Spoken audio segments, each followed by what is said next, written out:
moderators can support your channel in even more ways. Introducing.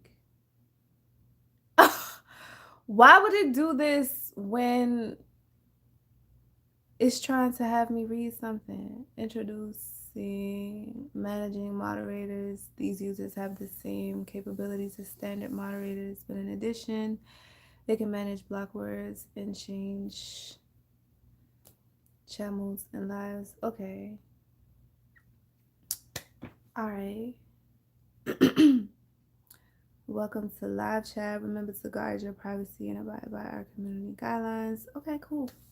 I'm trying to figure out why it would have me reading stuff when it's going live, but hi. I know I'm talking to myself right now. There is no one in the room. But it's cool. I'm here. I have not gone live before. It is midnight. And if you sleep, you doing what you're supposed to be doing right now. It's me. It's always me that's up at night. And for whatever reason, I don't know what it is, but when it comes to my hair, when it comes to my locks, I always end up doing my locks somewhere between 10 p.m. and midnight. So, and I just got home not too long ago. So I came home and I washed my hair, and now I'm about to retouch my roots. I oiled my scalp and I sprayed it with this spray that I got from a vegan restaurant in my area. It's like it's called Equilibrium, and it has lemongrass, peppermint, essential oils, and body oils. It smells really clean and fresh. It's supposed to be like a cleansing oil, so you can use it to like cleanse energies in a space. And I am trying it in my hair for the first time. I just really love smelling good. I love fragrances and stuff like that. So, yeah.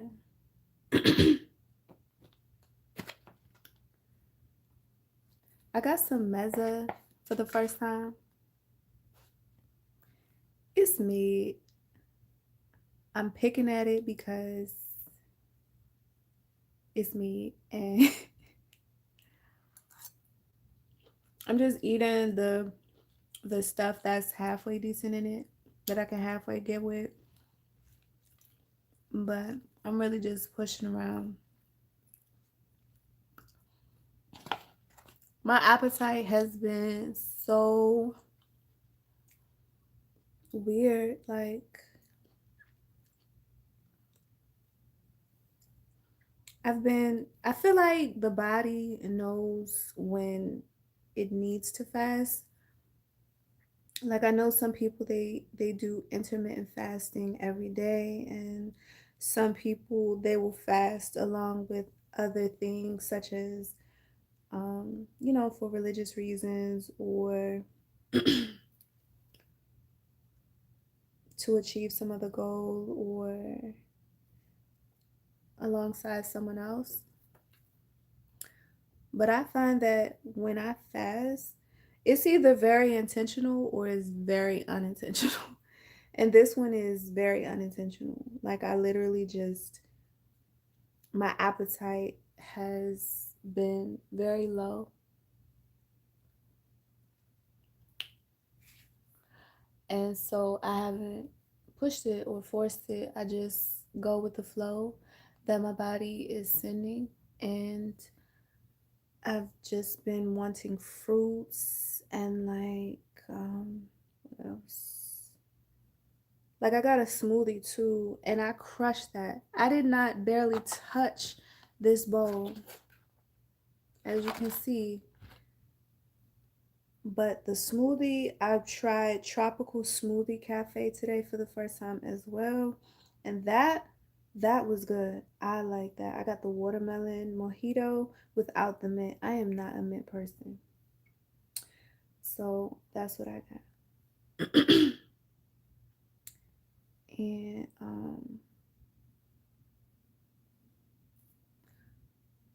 so yeah, I've just been honoring that and just really tapping in.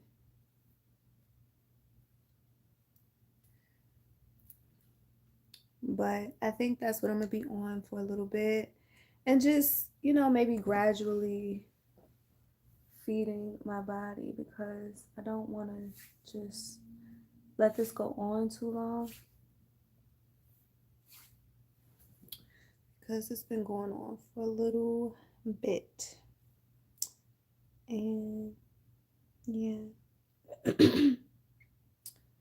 So yeah, but I have been liking that I haven't been having like really strong urges for um what am I trying to say, like sweets and carbs and junk and stuff like that. I have not had a craving, not one, for any of those things in quite some time. It's been months. So I'm happy about that.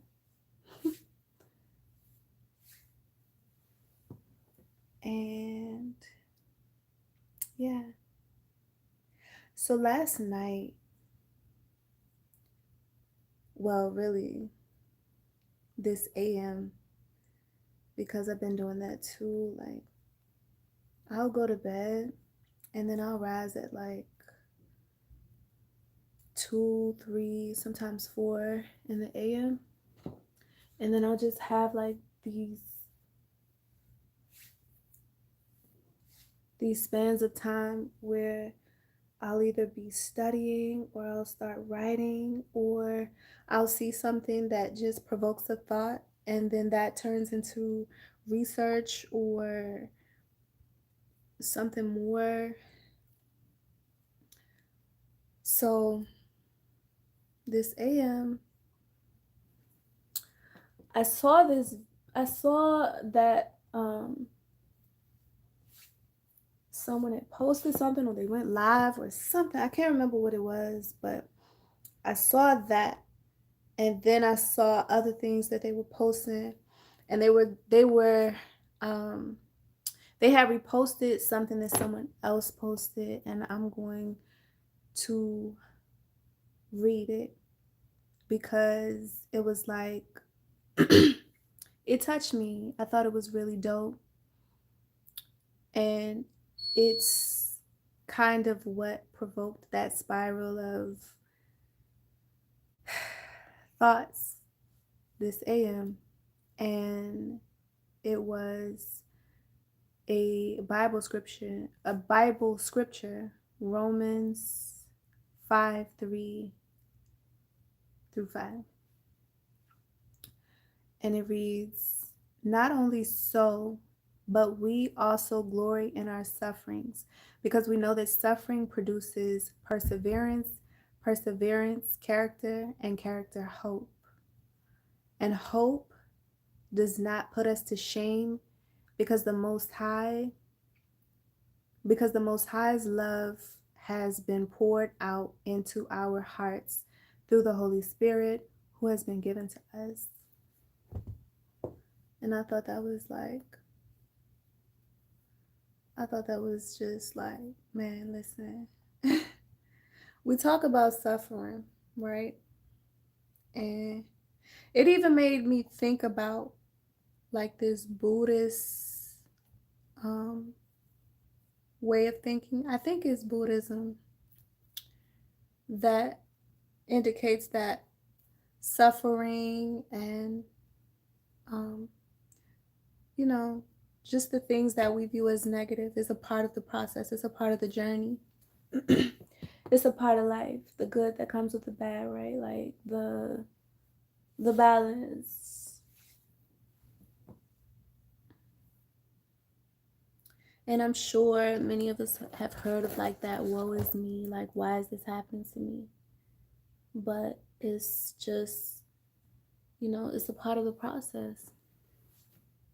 But what I really thought was interesting about this is that typically you either complain or you don't complain. But this was not only just not complaining and accepting it as is or just going through the process, but to actually glory in it. That's just like like typically we run away from certain events, or we pull back, or you may be reserved, or you may become overwhelmed, but to glory in it, it blew my mind. It blew my mind. And they had shared another post, which was, let me see if I can find it. I screenshot a lot of these because it did something to me. It moved me. The other post was, don't you ever think that because you try to do righteousness, that God shouldn't try you. This is how God knows whether you're His. He'll bring misfortune into your life and watch to see how you handle it. Some of us can only follow God if He does everything we want Him to do. I thought that was so interesting. I thought that was so interesting.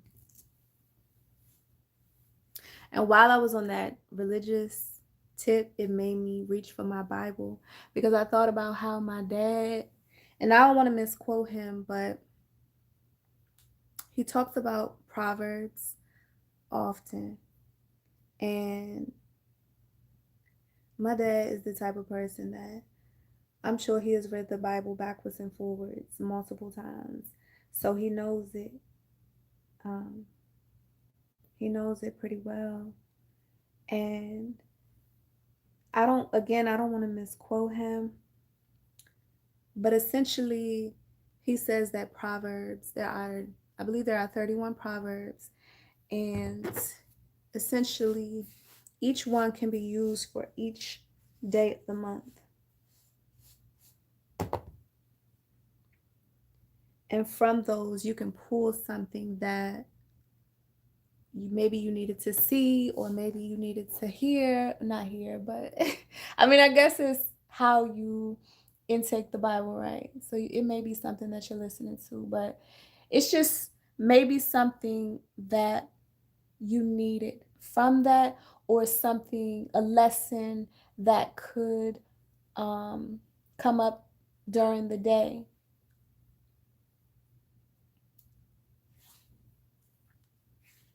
Or something that can guide you through an event that may occur unexpectedly throughout the day. And so today, being the 26th, I read the 26th proverb, and these things stood out to me when it read, honor is not fitting for a fool, like a fluttering sparrow, darting swallow, or, hold on. Like a fluttering sparrow or darting swallow, an undeserved curse does not come to rest. And I'm not going to hold you. Did not, that did not make it. I didn't understand that when I saw it the first time. So I looked up meanings for it. I looked up an interpretation, or just trying to translate it. I also realized that as much as my dad would like me to read the King James version, sometimes I'll be hitting that. What is it, the NIL or something? I forget what it's called, but I will look at that because it's just easier for me to follow along to, when it just speaks in more modern a way of speaking versus that, I call it Romeo and Juliet type of, you know, thou and thee and stuff like that. But needless to say, in looking this up, I realized that it's metaphorical. It's very metaphorical. And it's doing that when it's referring to the sparrow and the swallow. And what I've learned is that the sparrow, I wrote that down too.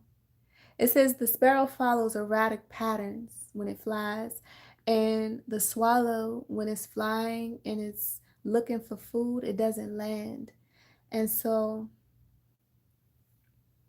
essentially, it's stating that, you know, if a curse is undeserved, it will not land on you. The Most High will not let it land on you. It can never reach you. It can't curse you. They can't take you under. You are protected. It's undeserving. But that fool stuff, it went on. It went on and it was talking about a rod for the backs of fools. And these are just me jotting down the key points that really stood out to me this day.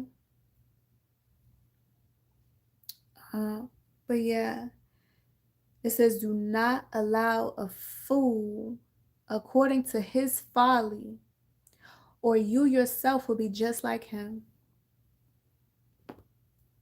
Man, it said a dog returns to its vomit, so fool repeat. Wait. As a dog returns to its vomit, so fools repeat their folly.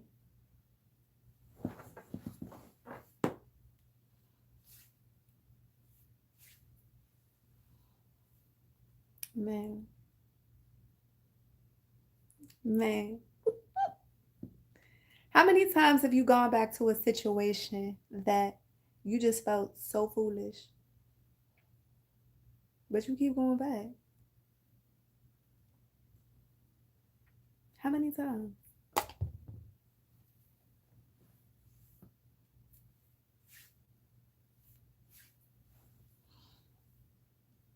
And even in Ifa, foolishness can block your blessings. Foolishness can set you back lifetimes.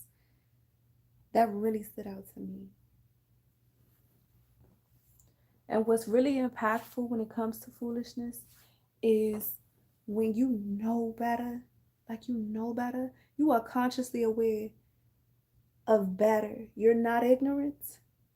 You know better, but you're not doing better, or you succumb to lower vibrations, or maybe you just want to, you know, be normal, or not forget, but just forgive or whatever. Or maybe you just want to feel good, or whatever. Whatever the reason, you do this thing, or you find yourself keep returning to this thing that you know it isn't serving you. It's not serving you. It's not serving your greatest good. Even if it's not necessarily anything that's bad for you, but maybe it's taking up too much of your time and attention away from the things that you should be doing.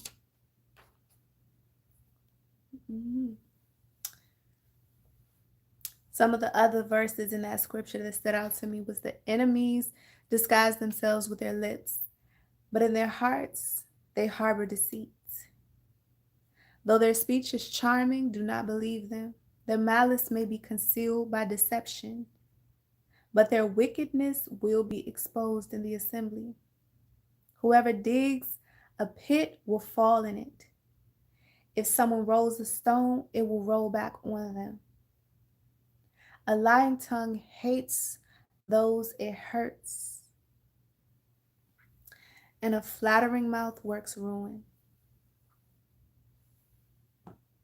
Man.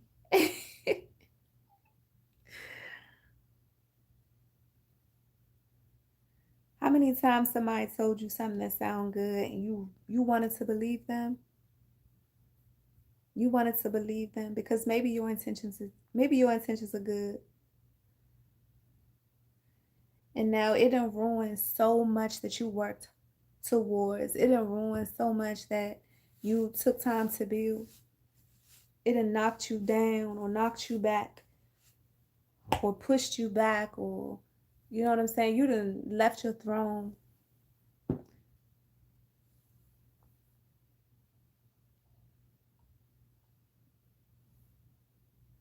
It done set you back.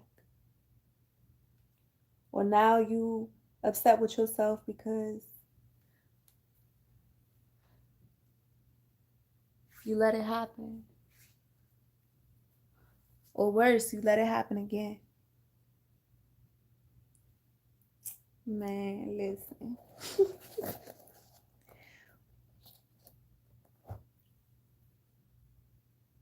But it's okay because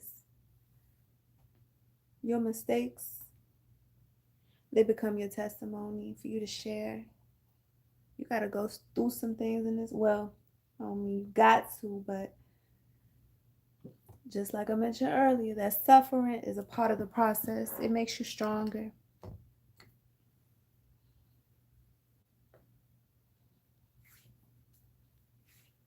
It gives you the extra sauce to be able to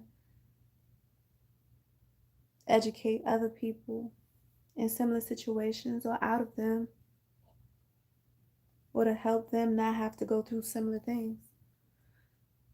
Maybe you can educate them to avoid those things or to navigate it when they find themselves in it.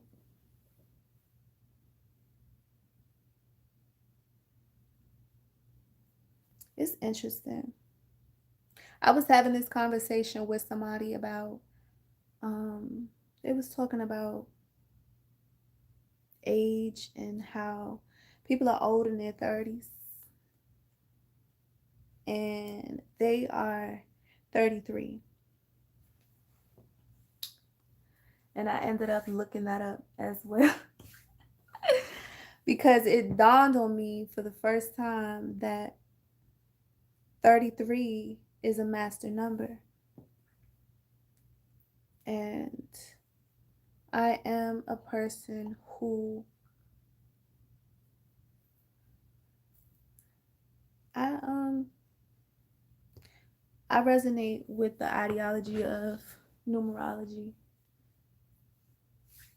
and symbolism and things like that.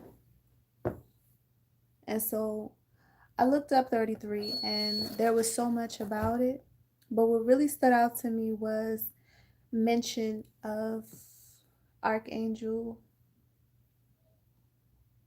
Michael, I believe it was. I believe it was Archangel Michael. Let me make sure I'm not tripping.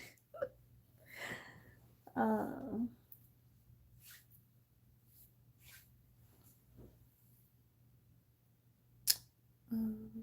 make sure I'm not tripping.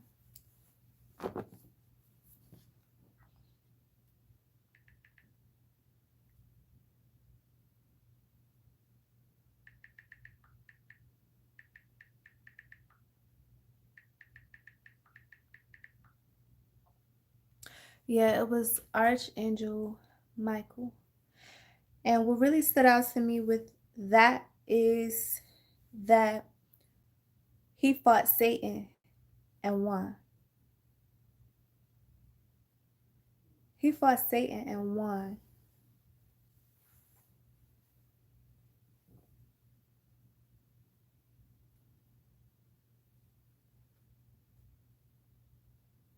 Man, listen. Archangel Michael fought Satan and 1. And this has something to do with the number 33. It symbolizes him. This is one of the angels that symbolizes him. So here we are again talking about, you know, this this battle or what have you. And it's like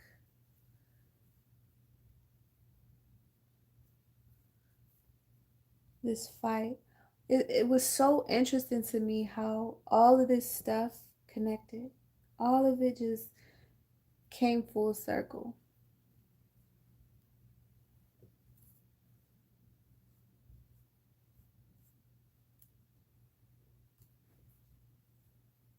And there was a lot in as it relates to creativity.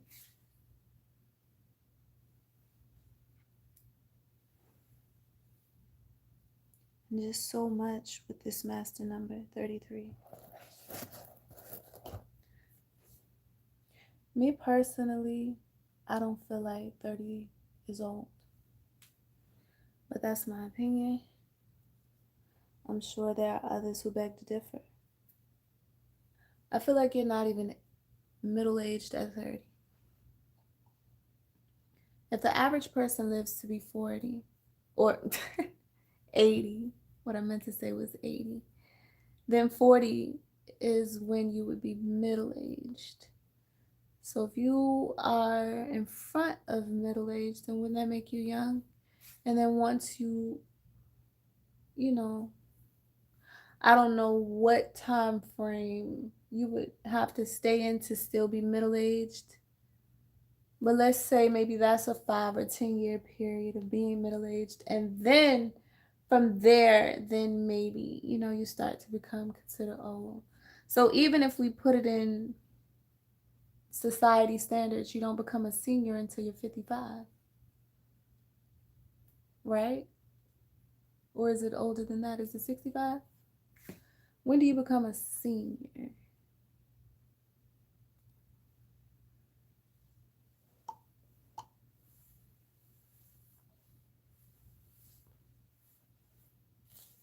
You have people that look amazing in their 40s. You have people that feel in the best health they've ever been in their lives, capable of doing more than they were able to do in their 20s.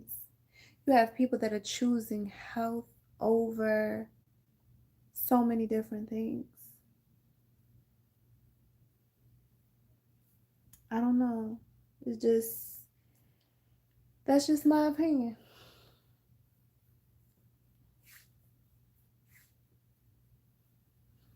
But then you also have some youth who they don't even think that they'll live to see 25. So maybe to them, 30 years old, you've lived beyond your expectations. It's subjective. It's subjective, but I don't know. I've heard people say that they didn't even feel like they were living life until they were in their 50s.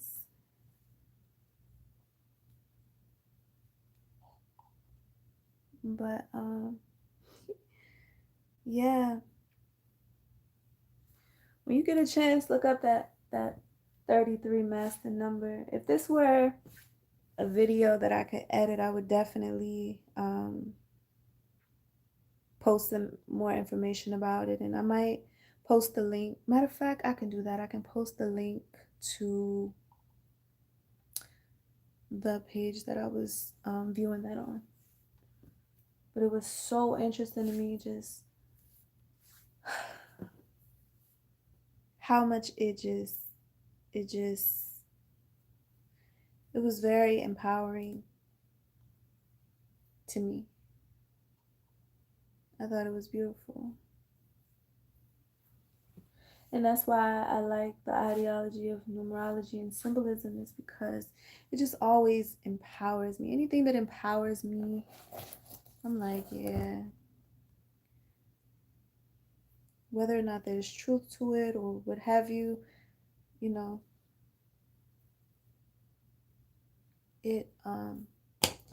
it just makes you feel good sometimes, or it makes you feel empowered, or maybe it makes you feel as if you're confirming something. Anything that feels good, I don't know, it just seems right to me. Again, we don't know what's what, right? But if it feels right, it carries a certain energy.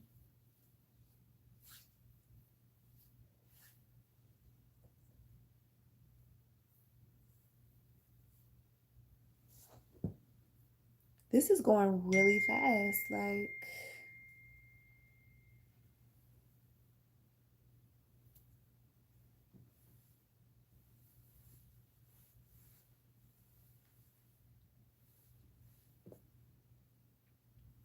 this is going really fast. I'm almost halfway through. I think this is the fastest I've done my hair. This is the fastest I've done my hair in a long time.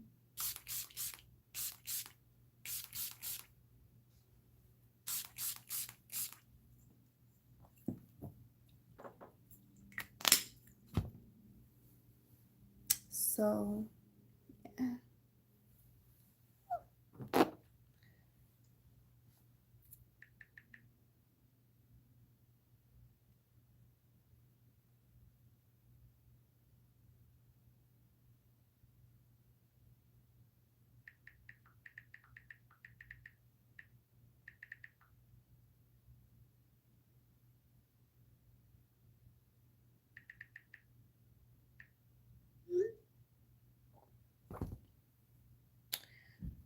So, yeah.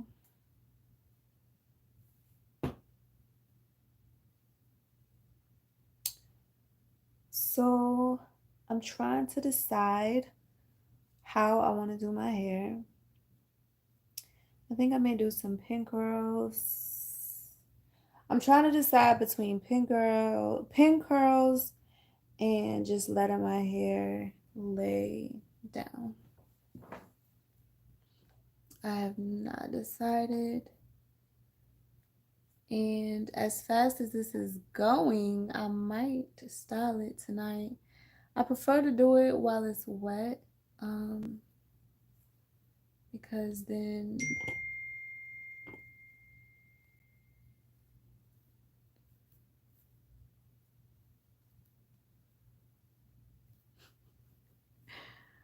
I try to do it while it's wet.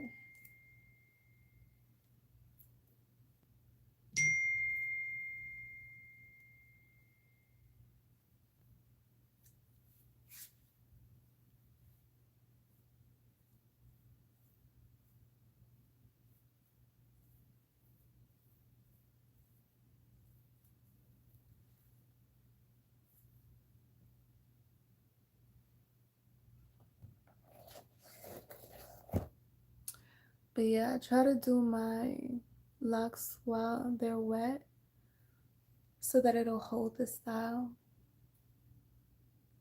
and set when I sit under the dryer. I just haven't really decided what I want to do, or if I want to do anything at all, because it's still in that stage right now where it's like it's warm, but it feels so good. And speaking of which, oh my goodness, I am so happy. Spring is back and summer is on the way. This is so my weather. It has felt so amazing where I am.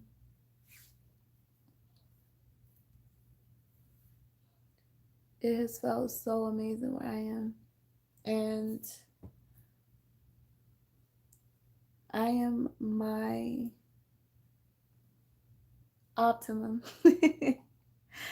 when I'm in nature and I'm outside and the sun is on my skin and I hear the birds chirping and it's just so peaceful, and the weather is nice, it's comfortable, it's not too hot, not too cold.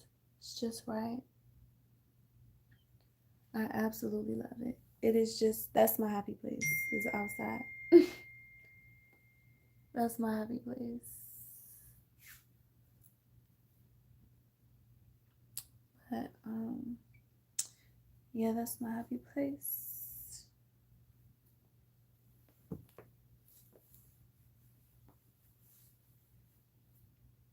My locks. Oh my goodness. My locks. I love my locks. It's funny because sometimes I want to cut my locks and have finger waves, but I don't want a relaxer. And I be thinking to myself, like, how is that going to play out without a relaxer? And I saw this female do it on YouTube, but I don't know if our hair texture is similar or not. I don't know if our hair texture is similar or not. But yeah. It just makes me, sometimes I want to try it. And that's another thing when it comes to locks. Some people have a very deeply spiritual connection to them and state that you should not cut them once you um, start them. And sometimes I'm like, I don't know if that applies if you're not consciously aware when you start them. If you're not consciously aware of that, or if you don't practice that, if that applies to all lock wearers, or if that's just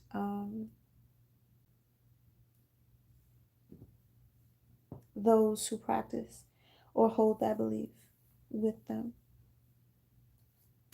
I was very intentional. If you haven't seen my starter locks video or the video from when I started my locks, then you can definitely check that out. But I would say that I was intentional in that I wanted to be natural, but I cannot say that I went in it with the mindset that I will never um,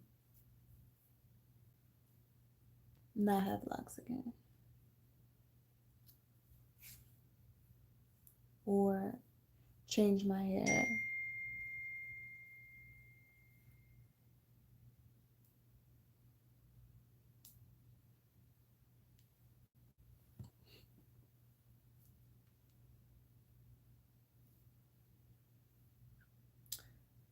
So, yes, um,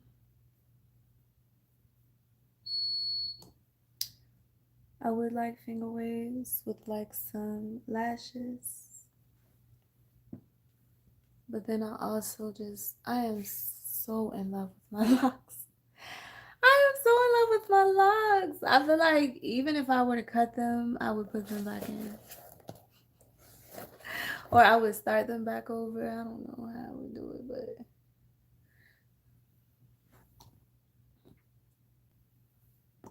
I also would like to cleanse my locks. I saw this beautiful video by, I believe her name is Keisha Charmaine.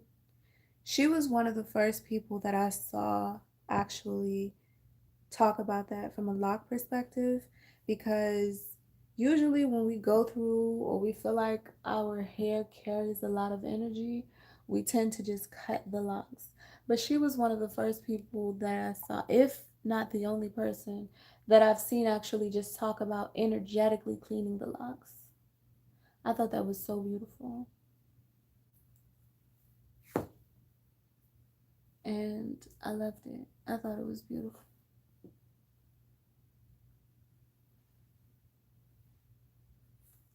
I wonder if I need to clean the lens. Is it any different? Is it any different? Is it any better? But yeah, I thought that was very unique, very beautiful. Because sometimes you don't want to cut your hair.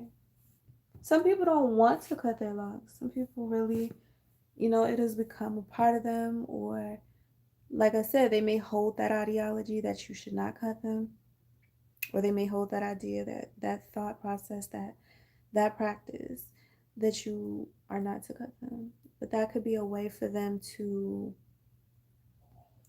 cleanse that energy, because it can be heavy. Think about that. That's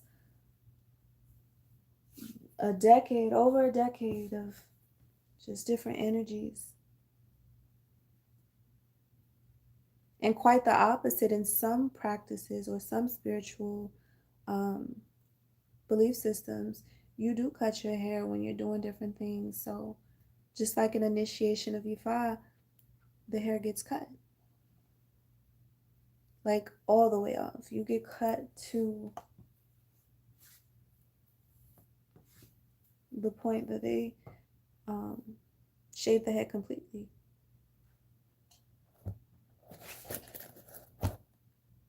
So,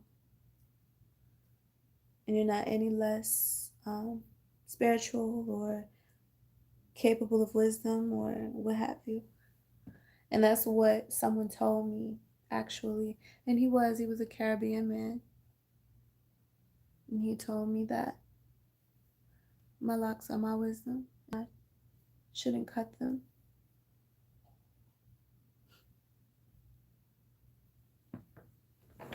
And that's why else sometimes I'm just very hesitant about it, is because the reasons I'm thinking about doing it aren't even like, it's not like, it's for aesthetic reasons. Like I said, I would like some finger waves. I'd like to see what my own bush would look like. I've had weaved bushes, but I have not rocked my own just natural hair in a fro. I don't think so. I don't remember if I did. Or any longer than just me, you know, after I wash it and getting ready to do something else with it.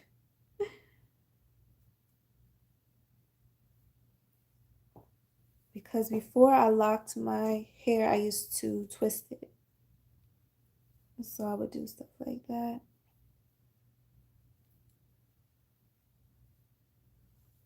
But we are almost finished. We're almost done. I'm so excited. I did my hair so quick. This was really fast for me. Normally, it takes me anywhere from 1 to 2 hours to do my locks. So this was dope. This was really good.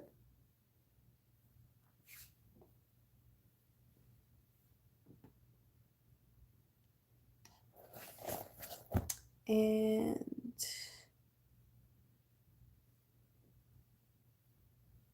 this is my first live. I would say I didn't do too bad for my first live. Ooh, there's filters on here. Leave it to me. Leave it to me. Ooh. You can do so much on here. Wait, so what's this?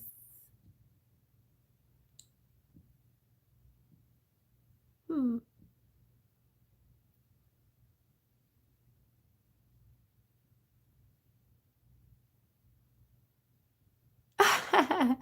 That is cute.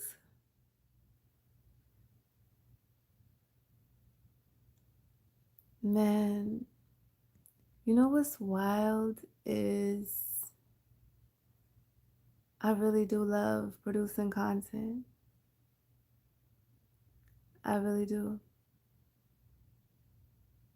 It feels very organic and it feels like what I should do.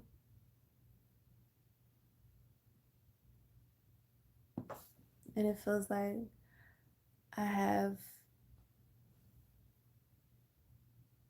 things to share, people to connect with. So it's very interesting. But this is cute. I like this. I wish I had saw that before. Yes. I look cuter. I'm so silly. But we are almost done. I'm almost done. Honey, I'm almost done. I'm almost done.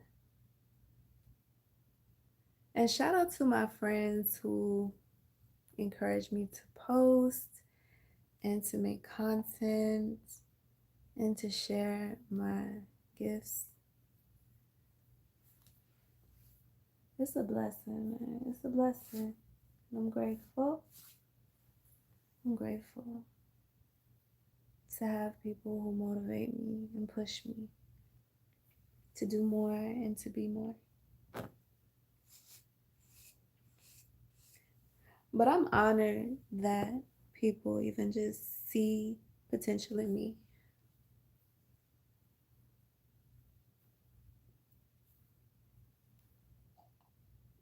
It makes me happy. It makes me feel honored. I'm grateful to have people like that in my life.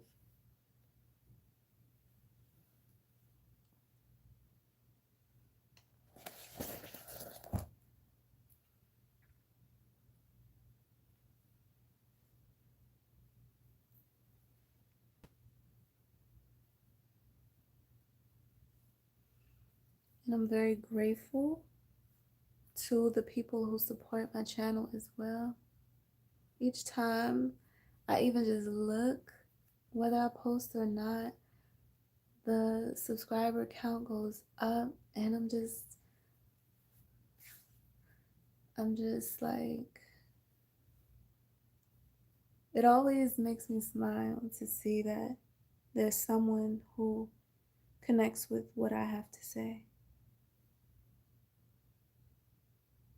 or my thoughts, the things that I'm learning. And I think it would be beautiful to build a tribe, or to maybe I shouldn't say tribe. I have my reservations about that word, actually. I don't know where that even came from.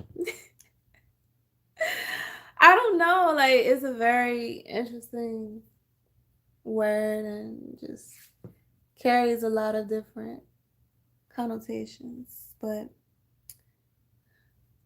long story short, just to build a community of like minded individuals or people on a similar path, or just seeking something deeper in this world. Maybe we can all figure all of this stuff out together.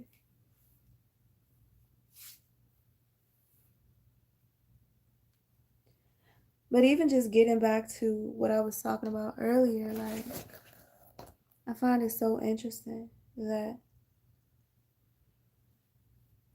even just the thought that, um, having certain experiences that could potentially set you back lifetimes or a lifetime is so interesting, because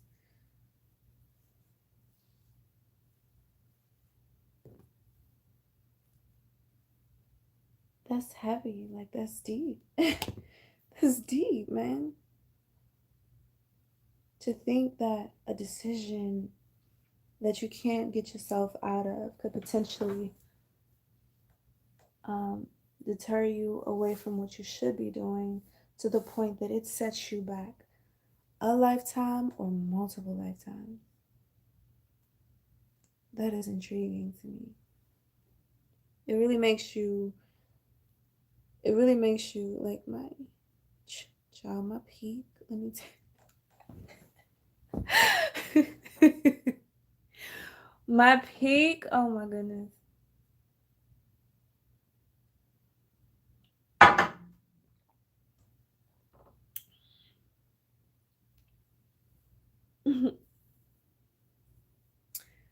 But yeah, that's a heavy thought.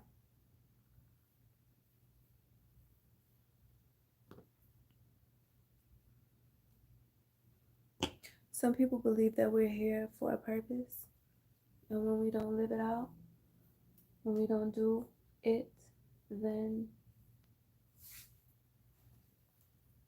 it can set us back far beyond what we can even imagine.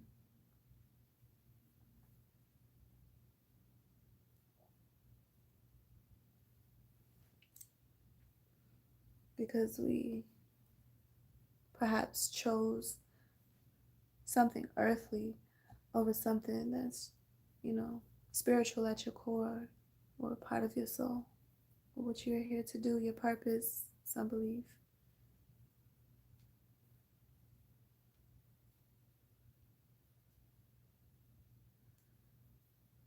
But then there are others, and I can connect with this thought as well. I feel like you're here to live, and that is the purpose, like to live as much life as you can while you're here.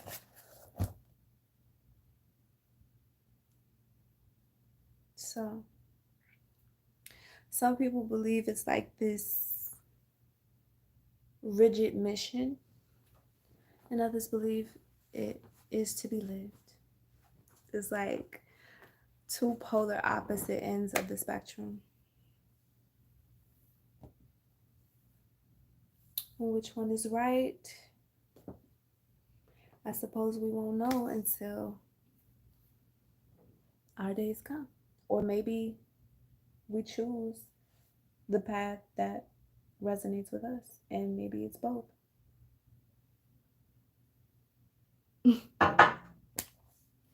Or maybe it's none of it at all. And that's why people choose to live, is because you just never know.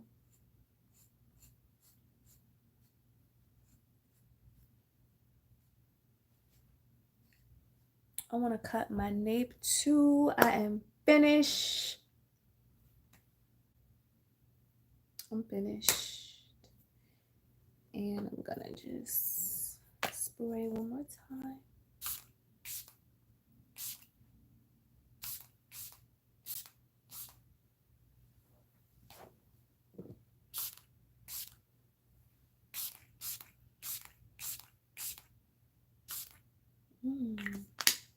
I need to chill.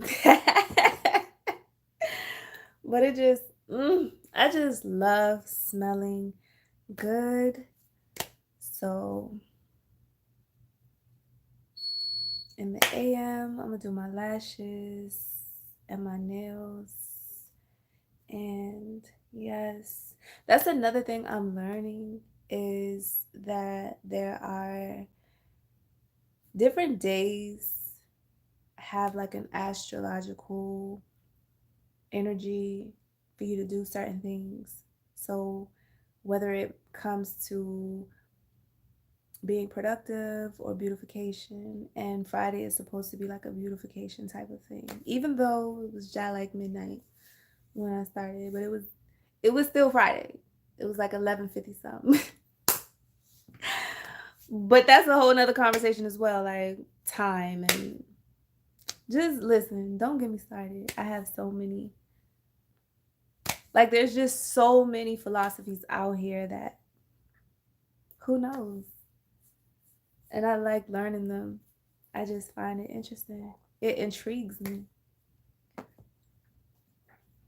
But who knows what's right and what's not? Who knows?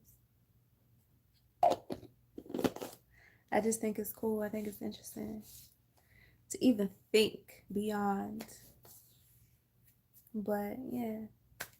So anyway, yes, there's this idea that each day carries an astrological energy, and in order to flow with it, you do certain things on certain days, like to flow, like when you just flow with it. Ooh. But for me, I have been loving just like adorning myself and dolling up and all these different things. Just self love, self care. I love it. I love it. That's a part of my world. Wellness is a part of my world. That's that thing that just is my passion. I love it. That's my thing. And I'm learning that. So even just like the astrological thing, right? That's another conversation for another day. Time is another conversation for another day. And just self love and wellness and how it all incorporates and just marries together. I feel like when it comes to social media and stuff like that, we feel like we have to be doing a certain thing or a niche. And to me, everything that I do or the things that I post, it comes together because it's still wellness.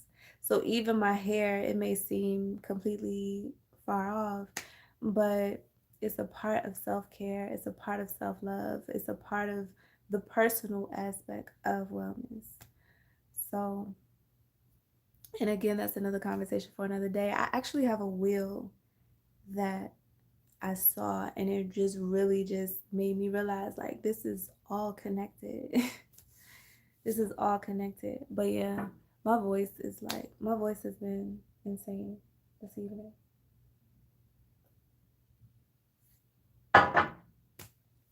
Because it's late. It was late when I started.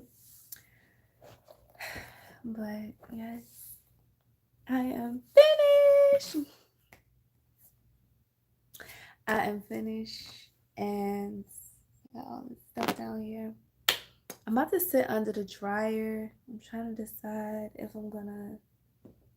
So I was trying to decide whether to do pin curls, and for me, the pin curls kind of like are kind of like this. Like I start at the bottom and then I roll it up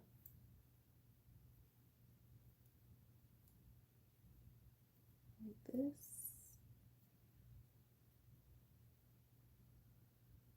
And, and then I put a bobby pin. But I think I'm gonna just let them be straight because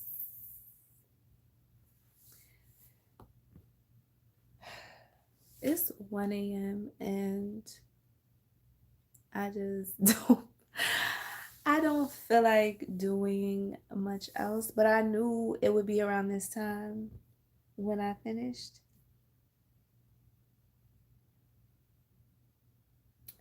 And yeah, I'm about to go ahead and wrap this up. And yes, until next time, later.